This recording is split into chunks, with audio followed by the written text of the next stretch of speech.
Bombardimet amerikane duket se e kanë aktivizuar Iranin. Turma të mëdha dolën në rrugë dhe qëndruan deri pas mesnate për të përshëndetur emrimin e djalit të Khameneit, Mojtaba Khamenei, si pasardhës.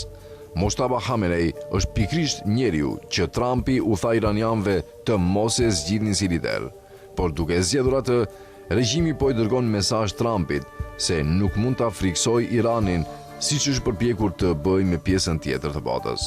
Irani ka zëvendësuar një lider 86 vjeçar që thuajse kishte kancer, me djalin e tij 56 vjeçar, një principalist me lidhje të forta me gardën revolucionare. Gradualisht presioni nga trazirat në tregjet e naftës dhe financave mund ta detyrojë Trumpin të ndalojë ndërhyrjen më të keqe që SBA ka bërë në një histori të gjatë luftrash të dështuara, vlerëson Hearst. Nëse ai tërhiqet, trashëgimia e tij politike do të shkatërrohet dhe vizioni mesianik i Benjamin Netanyahut për një rajon të dominuar nga Izraeli do të ndalet.